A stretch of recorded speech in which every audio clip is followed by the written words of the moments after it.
Let's take a look at how they line up. This is the result of qualifying on Friday. There was an abortive attempt to start the race, in fact twice yesterday. In the couple of laps that they managed, Michael O'Brien from the outside of the front row of the grid ended up ahead of poleman Alex Ames. But race 2 may be a very different kettle of fish, and instead of 20 minutes they'll be racing for 25 minutes, so hopefully they've been made aware of that and have got enough fuel on board. Alex Ames Brabham on the front row of the grid, Michael O'Brien alongside him ahead of the unique Renmax, the Gold Calf Sam Harrison. Sam Wilson's car didn't start yesterday but is on the grid in 4th. Look out for him and Andrew Hibbert.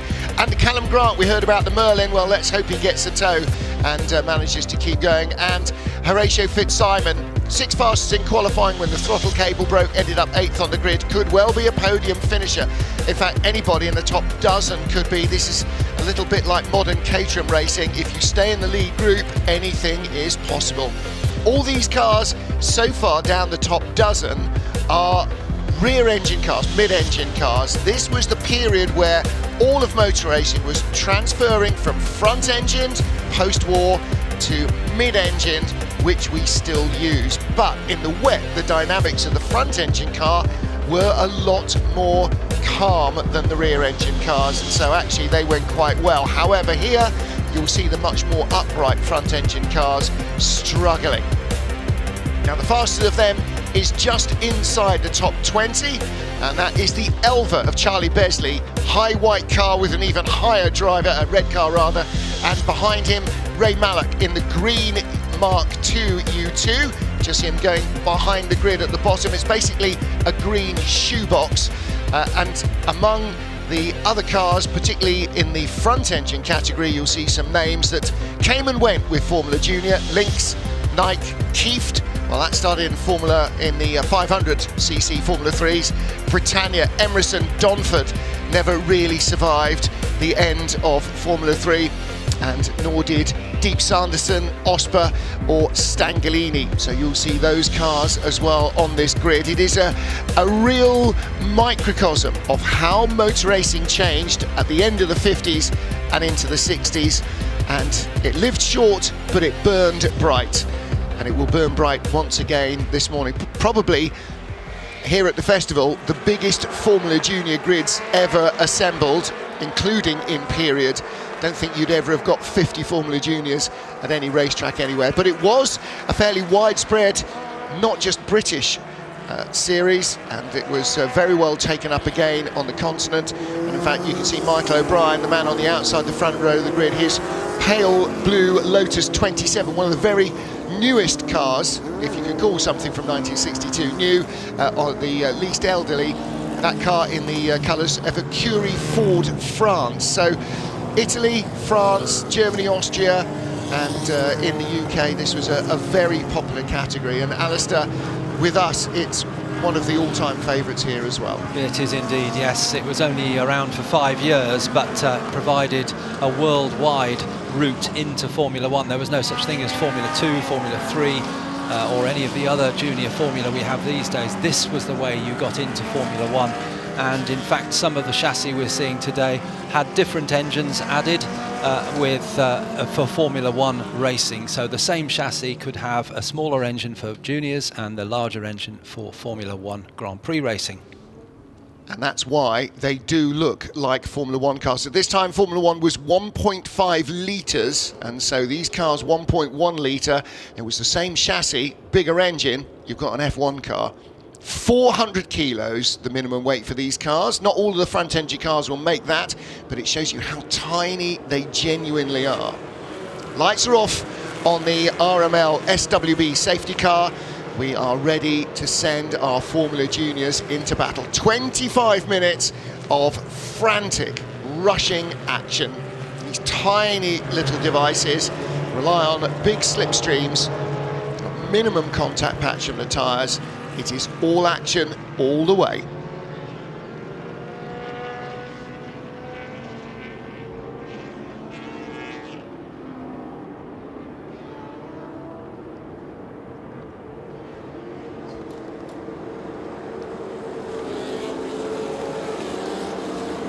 Sunday morning at the Silverstone Festival, and we are underway with the historic Formula Juniors. 25 minutes on the left-hand side of your picture on the front row with the red nose. That's Alex Ames in the Brabham, the pole sitter. The pale blue car of Michael O'Brien in second, and the gold Renmax of Samuel Harrison in third place. Then the green and purple helmet, the Cooper of Sam Wilson in fourth place. Down the inside, the bright yellow car, that is Andrew Hibbard making a move on Callum Grant. And there's a challenge for the lead, and already Michael O'Brien, one of the leading lights in this category, takes the lead, and the Renmax of Samuel Harrison on the inside as they come onto the Wellington straight, and look at them all trying to bunch up and grab the toe behind. And Sam Wilson coming up well. We didn't see him yesterday, fourth on the grid, and he's challenging for second place, almost four abreast into Brooklands. And Samuel Harrison, who is now in third place, Alex Ames in second, but slightly out of shot. There he is in the blue car. Michael O'Brien leads the Merlin there of Callum Grant. The red and yellow car in now fourth place. Fifth is Sam Wilson, and behind Sam Wilson I think that might have been Horatio Fitzsimon. Yes, it is the yellow Lotus, Horatio Fitzsimon in sixth place. So all of our leading contenders in this league group, and Sam Wilson loses another place. That's Horatio unusual. Fitzsimon moves up as they turn into Copse Corner. And you're right, unusual to see Sam Wilson go back, but he'll settle down, tuck in behind Horatio. Look at him, his nose is almost in the gearbox of the car in front. Horatio Fitzsimon had that broken throttle cable in qualifying, should have been challenging for the front row. And again, watch the yellow car, watch Horatio Fitzsimon's hands. Very, very busy. These cars with their tiny Dunlop CR65 treaded tyres. They don't have much weight, they don't have much power, they don't have much grip. What they do have is plenty of adrenaline pumping action, and three wide into Stowe, tucking up the inside, the red and yellow Merlin. Callum Grant making a really challenging move there, somehow finding room between his two rivals. He slots up into second place. That was an epic move. It was indeed, and we thought for a moment there was going to be a collision, but it wasn't. They're all very respectful drivers. So now it's Michael O'Brien completing the end of the first lap. Callum Grant in second place in the Merlin. Third place is Alex Ames in third place as they've gone across the line, with Harrison, Fitzsimon and Wilson in there as well. Now the timing screen for some reason not registering Michael O'Brien. He is the race leader. It's not Callum Grant in the red and yellow car, slotting through the inside, gaining one and going back down one again. That's Alex Ames, car number 88, the dark blue car with that even darker purple noseband. Right behind the gold Renmax, Sam Harrison. That Renmax, not just a short-lived constructor, the number of cars made was exactly one. You're looking at it, that gold car. And down the inside, here comes the yellow car as well. And Horatio Fitzsimon slides through. This is motor racing snakes and ladders, isn't it? You can go up to or down to in the blink of an eye. And as they come through into Woodcote Corner onto the pit straight as it was when these cars were current, it's of course the main pit straight now moved down to after Club Corner, and it's Michael O'Brien into Copse. Second place is the Merlin of Callum Grant. Third now Horatio Fitzsimon. Fourth Alex Ames. Sam Wilson manages to get back past Samuel Harrison as they go through Copse Corner and start the rise up to Maggots and then into the wonderful Beckett sweepers, and here they go now, and Sam Wilson just ahead of Samuel Harrison. He's looking for a way through. I suspect there'll be no challenge here at Beckett's, but maybe down into Stowe Corner where Samuel Harrison tries to outbrake Sam Wilson in the Renmax and the Cooper respectively. And as they're tussling here, the last car just about to make contact with the lead group. That's car number 4, Andrew Hibbard. A fraction behind him, Tim De Silva with the Tigger helmet. And they're just, as these guys tussle, 3 cars together and punching a bigger hole in the air than one car on its own. It actually allows the car behind just to get a little bit more of a slipstream.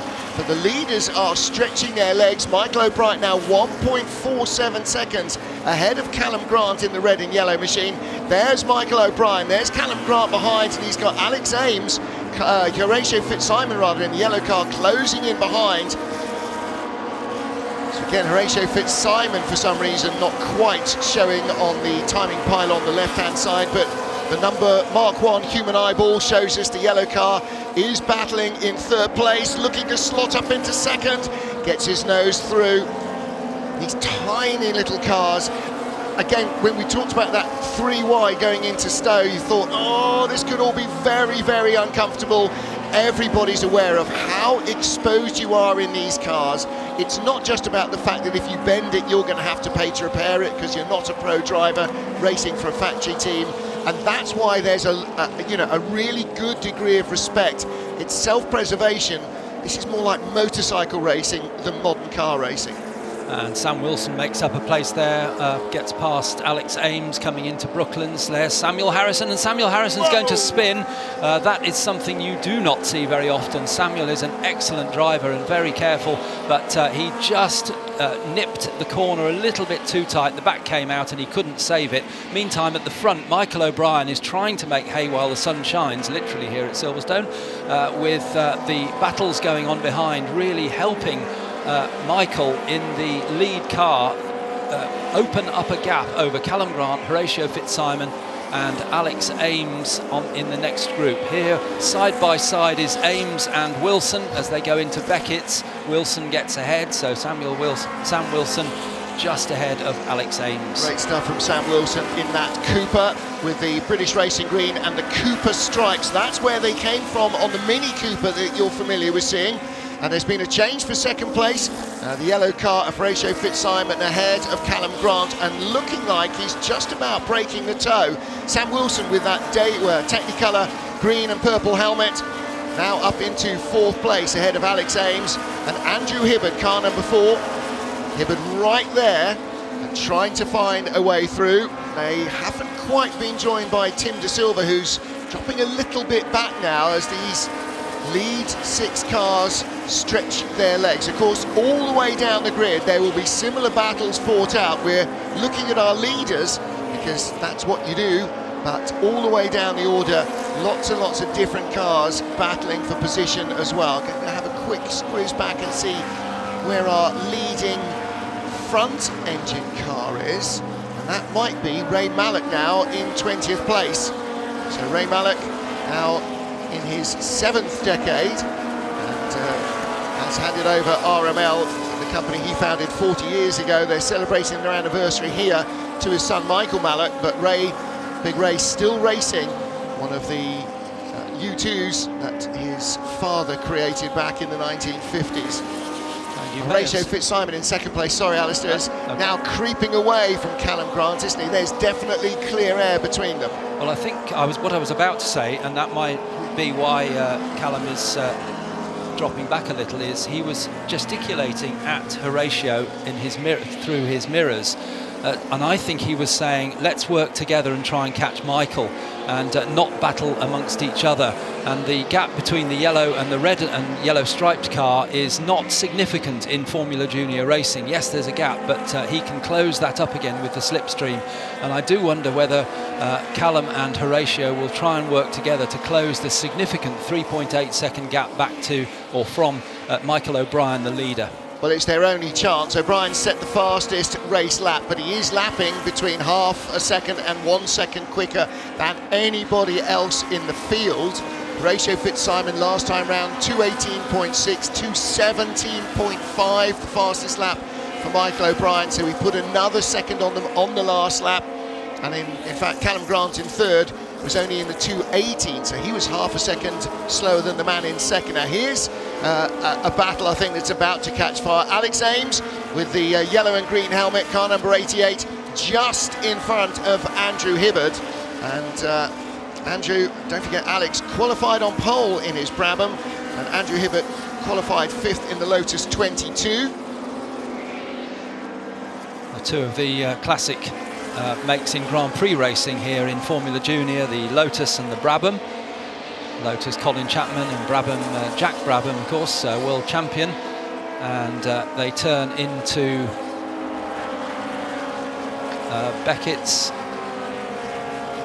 And that Brabham was designed by another Kiwi, Ron Toronak, who came over to join Jack Brabham's fledgling team in the UK, based in South London. Ron Toronak Later, when Brabham was sold by the Brabham family, taken over by Bernie Ecclestone, Ron Toranak had set out on his own, and we will see some of his own products as well. Rolt RT1s and RT3s racing in Formula 3. What we're not seeing, because they're a little too modern, is the super successful Rolt Formula 2 cars that he also designed. Andrew Hibbert slots up past Alex Ames, up to 5th. Carried a little too much speed in there, didn't he? And this is all part of it. You can get a good run down the inside, but if you can't get the car stopped, then that speed is all to no avail. So again, briefly up 1 and then back down again. Andrew Hibbert starts the charge again to try and close in on Alex Ames, and we can see there one of the front engine cars, two of the front engine cars, the orange and the blue cars. That's the Stanguilini, the blue one, the orange one, the Alexis, and they're being lapped by these leaders. And again, you can see with those cars, the problem with a front engine car is the drive is at the front and the axle is at the back, and in the middle is the squishy bit, the driver. So somehow you've got to get the prop shaft from the front to the back without piercing the driver. In some cases it goes underneath, and in some cases, as you can see there, the driver is very much offset from the centre and the prop shaft comes at a diagonal past him, alongside him. And actually we were talking about that to Peter Fenichel, and he was saying actually once you're in the car, you don't really notice that you're that offset. It's just a racing car, but you can definitely see the biggest problem of a front engine car is trying to get the drive to the back through the driver. And still this battle goes on between Alex Ames as they turn into Club Corner and Andrew Hibbert, but there is Samuel Harrison now. He's dropped way back to 12th place. Not good for Samuel, but still close, knocking on the door of the top 10 after that spin at Luffield a few laps ago. Yeah, I think he struggled to get the engine started up again. They do have onboard starters, these tiny little 1100cc engines.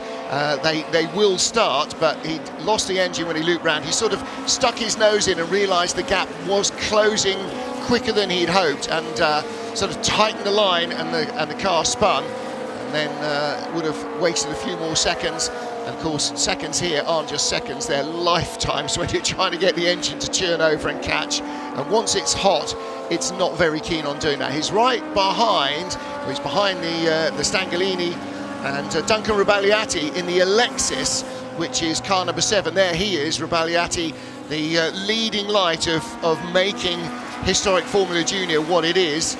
He goes by them and was trying to catch the car in front of him, which was Nick Fennell in a little Lotus 22. Again, a slightly more modern car than those upright front engine cars.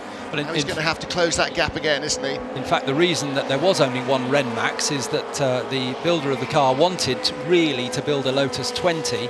Couldn't get hold of one from the wanted a Lotus 20, couldn't get hold of one from the factory, so built the Renmax.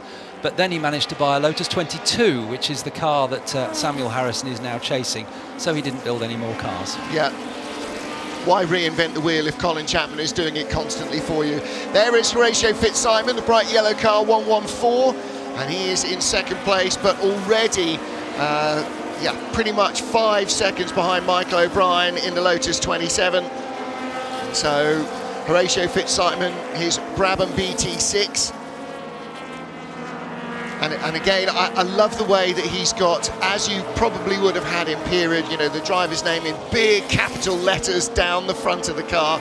He's got his name on there as well. And if you look at historic photos of Grand Prix racing in the 50s and the 60s, particularly in the 60s, you'll see Clark or Hill or Stewart very clearly written on the side of the car. And Horatio doing the same on his car. So there is the Brabham. These days you can hardly see the numbers on the Grand Prix cars, yeah. Never mind the names. Well, designers don't like that, do they? So he's gone out from 4.8 to 5.8 seconds behind on the last lap, so losing a further second to Michael O'Brien. You want to go that way, mate. Check your map. Little bit of a failure to proceed, I'm afraid. That is Ralph Carter. So Ralph, Lotus. Yeah.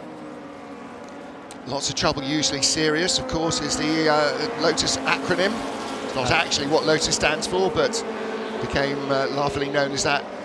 Samuel Harrison has got past Nick Fennell, and he's now challenging the Lucas Halusa, number 55, the white car there, and Samuel, I think, is going to get through on the inside. Yep. Lucas Halusa hand out of the cockpit in frustration. I don't know whether he's got an issue or not. It looks like well, no, he's going. I thought he was slowing then, but he didn't. So he's not in trouble. Just going by the blue car of Sharon Edelman. Now, Sharon was on yesterday's grid but couldn't start, so her Brabham BT6 has been finished or fixed, the same as Sam Wilson's Cooper. So luckily she didn't get into yesterday's aborted race, but she does get into this morning's sunny race. And they're right up behind 131. That's Dave Wall's Gemini, Mark II Gemini. So they lasted more than one series of cars.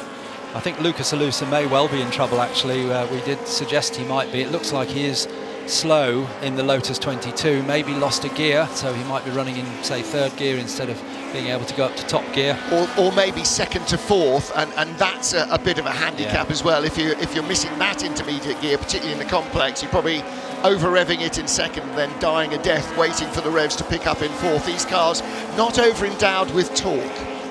And the next challenge for Samuel Harrison is Peter de la Roche, which is number 20, another of the Lotus cars, the white Lotus of Peter de la Roche. And the gap between them last time around was around 2 seconds, I think. So Samuel is there. We can see both cars now in screen. It is around about 2, maybe even 3 seconds between them as they come down into Stowe Corner. Yeah, Peter, the white car with the black noseband and stripe up the body. Number 20, and as you said, the numbers here usually very easy to read, which fans and commentators alike are a big fan of. Or are big fans of. Peter de la Roche in the club section of the track, coming round to complete another lap. We'll get then a readout on our timing screen of whether Samuel Harrison is closing in. And there he is, 6 seconds. Sorry, I thought it was nearer 2, but it's actually 6 seconds between them. So he's got a hard job on in the final 3 minutes of the race. Yeah, Peter only 0.4 of a second slower than Sam Harrison on that last lap. So he's definitely moving on. He's got a little bit of clear road in front of him. Sam Harrison had to get through some traffic, as we saw in the Beckett's S's. He will have clear road as well. So he's got this lap and one more. 2 minutes 40 on the clock. They're lapping in 2 minutes 19, but Michael O'Brien will get to the line before the clock counts down to 0. So there will be this one plus one more lap. Michael O'Brien leading by 6 seconds from Horatio Fitzsimon. Sam Wilson a further 4.5 seconds back in third place than Alex Ames. He's 5.6 seconds behind Wilson. And 5 seconds behind him is Andrew Hibbert, who's got Tim De Silva just 1 second behind. So the battle in the top 6 is really Tim De Silva trying to get on terms with Andrew Hibbert. And unusually for a Formula Junior, I mean, extraordinarily unusually, that normally there'd be a couple of seconds covering the top 6. But in the top 6, most of the gaps are not in single tenths or single seconds. They're in multiples of seconds, and that is unusual. It is indeed, and Michael O'Brien will, well, of course he's a very experienced driver even in modern GT racing, but also in historics, and he will know that if he could make the break at the start when everybody else was challenging and battling amongst themselves and make that break, he could probably pull away exactly as he's done. He's eased his pace a little now, 2:20.6 last time around. But he has crossed the line with 1 minute and 20 seconds to go, so it is the last lap. Battle for 9th place. Nick Fennell caught by... It's Lucas Halusa again, isn't it? Seems to have revived his whatever it was that was causing him problems. Well, they were sort of battling because Nick Fennell was behind him when we saw him throw his hand up in disgust. So on this quicker part of the circuit, if he is missing third gear, that may not be evident until here. Maybe he just missed a gear and was disgusted with himself and kind of threw his arms up. Right, okay, off you go, guys. But it does seem to be working okay. So I can't imagine that's all fourth gear from the Vale to Club. Of course, these cars with manual gearboxes, not a normal H pattern gearbox, an H pattern racing gearbox. But it will be a manual gearbox, little gear lever down by the driver's right-hand thigh. So you'll see a lot of the time when they're coming into a braking zone, just the one hand on the wheel. Now, what does go on there? Because that's exactly where he was discussing with himself before Lucas Halusa, taking a very different line. Nick Fennell comes all the way around the outside. So are the brakes grabbing or something? I'm not quite sure what was going on. He went very dramatically over to the right. Really didn't seem to work well. I don't think that was deliberate. Nick Fennell back up to 9th ahead of Lucas Halusa, but again, Lucas all over the back of him, seems to be stopping there. Not too many real problems. 47-degree car coming towards us, the familiar shape of a Lotus 18. And the leader going by, and he is now lapped up to 25th place. You think, oh, well, it's only 25th. That's half the field. There were 50 cars on the grid. He has passed 25 of the 50. Leader on the last lap. Time has run out for everybody in our Formula Junior opener for today, and it will be the checkered flag out for Michael O'Brien. He is a serial winner in this category, and he does it again. Claims victory here. He was in front when the red flags were thrown in driving rain yesterday. That race was abandoned, cancelled, and so the result does not stand, but he wins it here. Yesterday in second place at the red flags was Alex Ames, but on the road it's Horatio Fitzsimon in a yellow car who'll take second, and Sam Wilson some way back in the Cooper, waiting. He comes across the line in third ahead of Alex Ames, Andrew Hibbert and Tim De Silva. And this little battle, Nick Fennell and Lucas Halusa further back, but Peter Delaroche just gets ahead of Sam Harrison at the line. What was it going on to the final lap? 4 seconds or something? Yeah, he was 3 seconds a lap quicker. Yeah, came down to 0.3 at the line. That's an impressive recovery from Samuel Harrison, and Lucas Halusa out fumbling himself and or Nick Fennell to finish in 9th ahead of Fennell in 10th. So Rudiger Friedrichs coming across the line in 14th place and looking for our first front engine car. Let's see if we can find him. I think it is going to be Ray Mallock in 19th place in the square-rigged U2. So the fastest of the front engine cars, or the winner in the front engine category, coming to the line any minute now, as Michael O'Brien heads into the pit lane.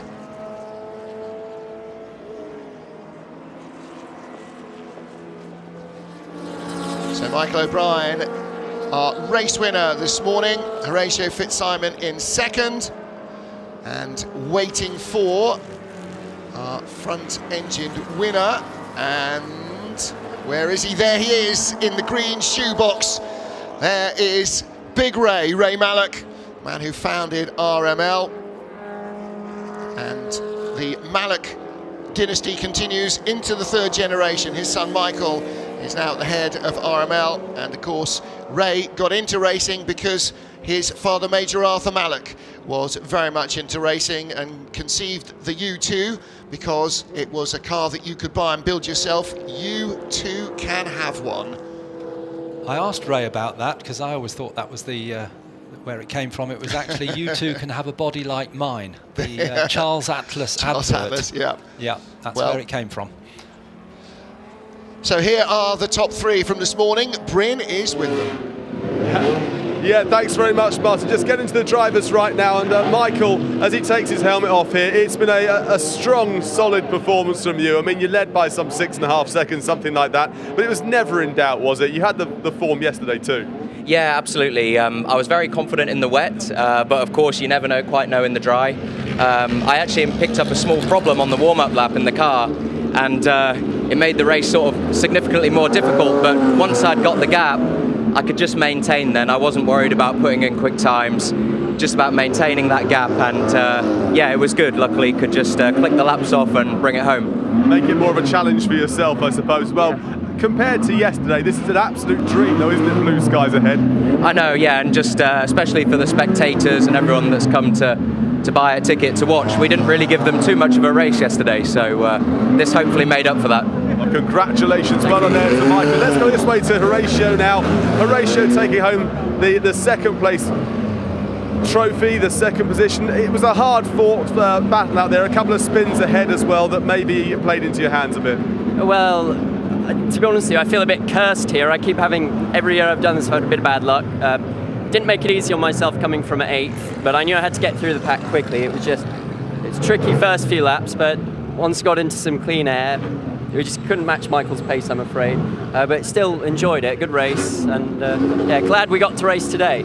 You have the look of someone who's disappointed, though. Well, as I say, I feel cursed. We're always quick here when we're testing, and then last year the rocker broke in qualifying. This year the throttle cable snapped on my first lap. So I don't know. We'll maybe come back in the future and have unfinished business. If you're cursed and you finish second, it's not so bad. Look, well done. Thanks very much there to Horatio. Let's go now to our third place driver here, who's standing around just chatting to Michael here. What a great performance it was from you as well, that third place. It was around 6.5 seconds gap between first, second and third. Yeah, there was a big gap towards the end. I was being a bit more cautious through the traffic because poor old Callum got tripped up. I didn't want that to happen, so yeah, I hope he's okay. But yeah, just taking it cautiously on the last few laps because I wasn't being caught and I wasn't catching, so just brought it home.